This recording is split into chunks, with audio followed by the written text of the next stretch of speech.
Jail जाते ही केजरीवाल ने आज एक और रिकॉर्ड बना दिया। अब तक वो देश के पहले ऐसे मुख्यमंत्री थे जो रिमांड में होने के बावजूद मुख्यमंत्री पद पर बैठे हुए थे। आज केजरीवाल ने नया रिकॉर्ड बना दिया। वो आए थे ना पॉलिटिक्स बदलने, देखिए पॉलिटिक्स बदल दी। आज वो देश के पहले ऐसे मुख्यमंत्री बन गए जो जेल के अंदर जाकर भी मुख्यमंत्री हैं। केजरीवाल अब उसी तिहाड़ जेल में रहेंगे जहां उनके पुराने साथी मनीष सिसोदिया, संजय सिंह और सत्येंद्र जैन बंद। केजरीवाल को तिहाड़ की जेल नंबर 2 में रखा गया है। वो जेल नंबर 2 में अकेले रहेंगे। केजरीवाल के साथी संजय सिंह को कुछ दिन पहले ही जेल नंबर 2 से जेल नंबर 5 में शिफ्ट किया गया है। इसके अलावा पूर्व डिप्टी सीएम मनीष सिसोदिया जेल नंबर 1 में है और केजरीवाल के एक और मंत्री रहे सत्येंद्र जैन जेल नंबर 7 में है। यानी अब आम आदमी पार्टी के सीनियर लीडर्स का नया ठिकाना तिहाड़ जेल बन गया और देश में शायद ही कोई ऐसी पार्टी होगी जो लॉन्च होने के इतने कम समय में इस तरह का प्रदर्शन करते हुए उसके तमाम बड़े नेता जेल के अंदर गए। तिहाड़ जेल में अब सीएम केजरीवाल के साथ क्या क्या होने वाला है यह आपको आगे बताऊंगा, लेकिन पहले सुनिए कि तिहाड़ जाने से पहले आज जब केजरीवाल जी कोर्ट में पेश हुए तो उन्होंने क्या कहा। अरविंद जी पूरे टीका गठबंधन के आपके लिए जुटा रोल में कुछ कहना चाहेंगे? देश के लिए अच्छा नहीं है। अरविंद जी पूरे टीका गठबंधन के आपके लिए जुटा रोल में कुछ कहना चाहेंगे? देश के लिए अच्छा नहीं है। यानी उन्होंने प्रधानमंत्री पे डाल दिया कि प्रधानमंत्री जो कर रहे हैं वो देश के लिए ठीक नहीं आ रहे। जेल तो आपको कोर्ट ने भेजा, गलत था तो कोर्ट कह देता कि नहीं जेल नहीं भेजेंगे इनको। केजरीवाल जेल जाने पर सिंपैथी बटोरने में जुटे हैं, लेकिन ये सिंपैथी उन्हें मिलेगी या नहीं ये तो वक्त बताएगा। फिलहाल उन्हें तिहाड़ में क्या क्या मिलने वाला है मैं बता देता हूं। कोर्ट से केजरीवाल ने तिहाड़ में कई सारी चीजों की परमिशन मांगी। कोर्ट ने तिहाड़ के अंदर केजरीवाल को क्या क्या ले जाने की परमिशन दी है आपको पहले वो बता देता हूं। केजरीवाल अपना गद्दा तिहाड़ जेल में यूज कर पाएंगे। केजरीवाल ने कहा उनको चादर भी अपना चाहिए तो चादर भी उनको अपना मिलेगा। केजरीवाल ने 2 तकिया मांगा तो कोर्ट ने कहा 2 तकिया रख लीजिए।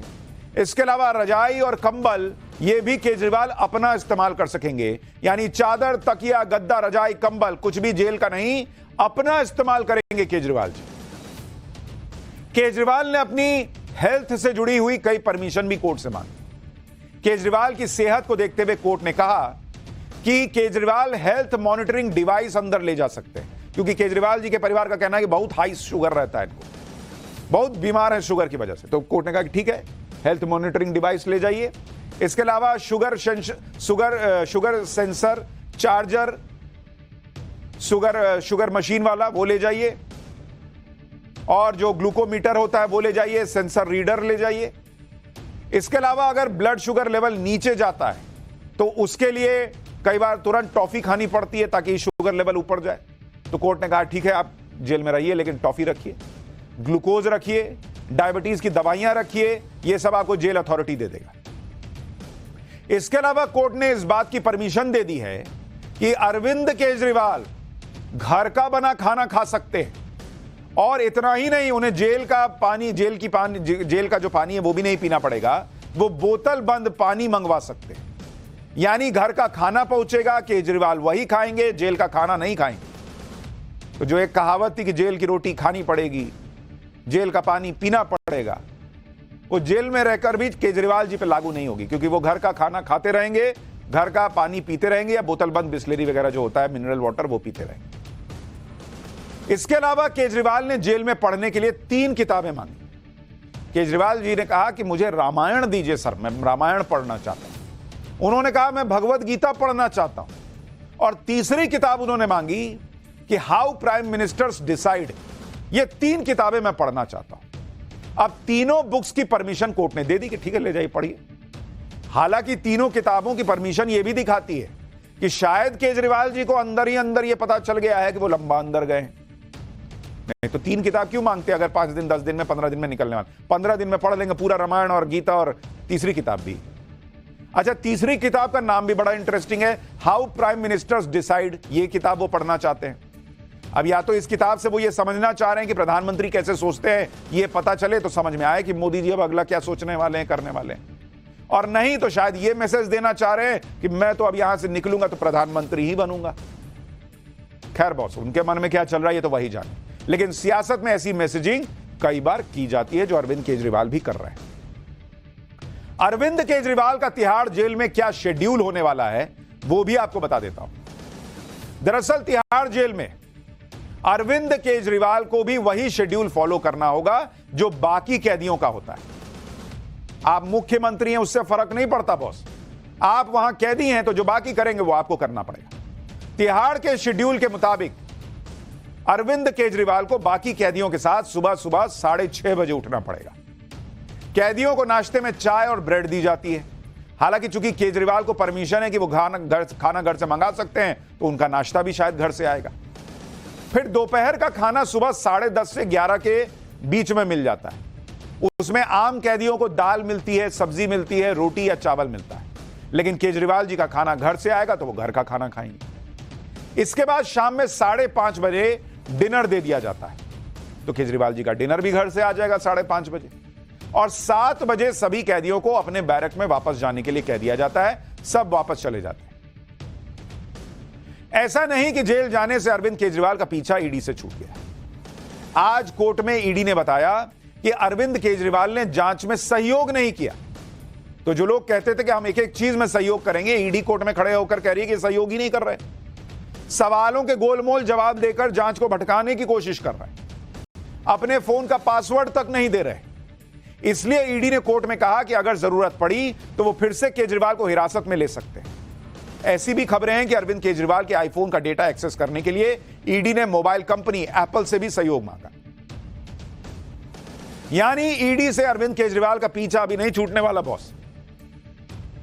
ईडी को जब जरूरत पड़ेगी पूछताछ के लिए केजरीवाल को फिर रिमांड में ले सकती है। अरविंद केजरीवाल तिहाड़ में तो चले गए, लेकिन यह चर्चा बहुत चल रही है कि क्या जेल जाते जाते वो अपने 2 मंत्रियों आतिशी और सौरभ भारद्वाज को फंसा के तो नहीं चले गए, ऐसा लोग पूछ रहे हैं। इस बात की चर्चा इसलिए हो रही है क्योंकि केजरीवाल ने शराब घोटाले के एक बड़े आरोपी विजय नायर के आतिशी और सौरभ भारद्वाज से कनेक्शन को जोड़ दिया और अपना पल्ला झाड़ लिया, ऐसा लगा। ईडी के मुताबिक केजरीवाल से पूछताछ में जब यह सवाल किया गया कि किस हद तक केजरीवाल जी आप किस हद तक विजय नायर से संपर्क में थे और किस हद तक वो केजरीवाल को रिपोर्ट करता था, तो ईडी कह रही है कोर्ट को कि केजरीवाल ने कहा कि विजय नायर उनको तो रिपोर्ट ही नहीं करता था, वो तो आतिशी और सौरभ भारद्वाज को रिपोर्ट करता था। अरविंद केजरीवाल ने यह भी दावा किया कि विजय नायर से उनका इंटरैक्शन या बातचीत बहुत सीमित थी, मतलब ज्यादा उससे टच में नहीं था, मैं आतिशी और सौरभ को रिपोर्ट करता था। ले, अब इसी बात को लेकर सवाल उठने लगे कि क्या केजरीवाल ने यह बात कहकर अपने 2 मंत्रियों आतिशी और सौरभ भारद्वाज को फंसा दिया क्या? क्योंकि जिस विजय नायर से केजरीवाल ने किनारा कर लिया कि मैं तो ज्यादा मिलता जुलता नहीं था, मैं ज्यादा उससे मेरा कोई इंटरैक्शन नहीं था, और अपने 2 मंत्रियों आतिशी और सौरभ भारद्वाज का पूरा ऐसा लग रहा है कि कनेक्शन जोड़ दिया जैसे विजय नायर सिर्फ उन्हीं के संपर्क में था। वो विजय नायर कोई मामूली आदमी नहीं है इस शराब घोटाले के आरोपों के मामले में। विजय नायर आम आदमी पार्टी का मीडिया एंड कम्युनिकेशन हेड था। आम आदमी पार्टी का, केजरीवाल सरकार का नहीं, आम आदमी पार्टी का मीडिया एंड कम्युनिकेशन हेड था। विजय नायर शराब घोटाले के सबसे अहम किरदारों में से एक है। ईडी के मुताबिक विजय नायर शराब घोटाले में केजरीवाल और साउथ लॉबी के बीच मिडिलमैन था, बिचौलिया। ईडी का आरोप है कि केजरीवाल ने विजय नायर के जरिए ही शराब घोटाले की रिश्वत ली। अब ऐसा आदमी जिसके बारे में कहा जा रहा है कि वो केजरीवाल और उनकी सरकार और साउथ लॉबी के बीच में पूरा काम कर रहा था, जिसके कंधे पर है कि उसने पूरा पैसा वैसा लिया, यह आरोप ईडी लगाती है, उसके लिए केजरीवाल ने कह दिया कि मैं ज्यादा नहीं जानता था, वो सौरभ और आतिशी को रिपोर्ट करता था। तो लोग पूछने लगे कि अब तो अगला नंबर आतिशी या सौरभ भारद्वाज का है क्या गिरफ्तार होने का? केजरीवाल ने विजय नायर को लेकर जो बातें कही हैं और उसका आतिशी और सौरभ से जो कनेक्शन जोड़ा जा रहा है, उस पर आम आदमी पार्टी का दावा है कि जब विजय नायर को हिरासत में लिया गया था तब उसने भी कहा था कि वो सीएम केजरीवाल को रिपोर्ट नहीं करता। इसलिए आज इस बात को उठाने का क्या मतलब है कि केजरीवाल ने विजय नायर से किनारा कर लिया? विजय नायर ने जांच में बताया था कि वो आतिशी और सौरभ भारद्वाज को रिपोर्ट करता है। आम आदमी पार्टी का आरोप है कि यह बयान इसलिए आया क्योंकि ईडी आतिशी और सौरभ भारद्वाज को फंसाना चाहती है। आम आदमी पार्टी ने आरोप लगाया कि बीजेपी को लग गया है कि सिर्फ केजरीवाल को जेल भेजने से काम नहीं होगा, दूसरे नेताओं को भी जेल भेजना होगा। एक बार सुनिए आम आदमी पार्टी ने इस पर क्या कहा है, फिर आपको बताऊंगा कि कैसे विजय नायर को लेकर केजरीवाल के बयान ने आम आदमी पार्टी को ही फंसा दिया है। जब विजय नायर जी को हिरासत में लिया गया था तब उन्होंने ये बात कही थी। 1.5 साल पहले उन्होंने यही बात करी थी कि मैं मुख्यमंत्री को रिपोर्ट नहीं करता, मैं जो भी अपना काम करता हूं उसमें मेरा रिपोर्टिंग आतिशी और सौरभ से है। अब आज आप 1.5 साल बाद जब आपको कुछ नहीं मिला तो ईडी ने सवाल पैदा होता है कि आज 1.5 साल बाद जो बयान लिखित में ईडी के पास खुद है वो 1.5 साल बाद क्यों उठा रहा है। और अब मैं ये दावे के साथ कहता हूं, इन दोनों हमारे वरिष्ठ नेताओं का नाम जो दिल्ली में भी मंत्री हैं, आतिशी और सौरभ भारद्वाज, उनका नाम इसीलिए गया है क्योंकि अब भाजपा को समझ में आ गया कि अरे भाई, एक अरविंद केजरीवाल को जेल में डालने से ये पार्टी बंद नहीं होगी। अब एक काम करो, 2-3 और नेताओं की तैयारी करना शुरू करो, तभी इनका नाम आज आया है। ये नाम तो पहले से ही इनके बयानों में दर्ज था।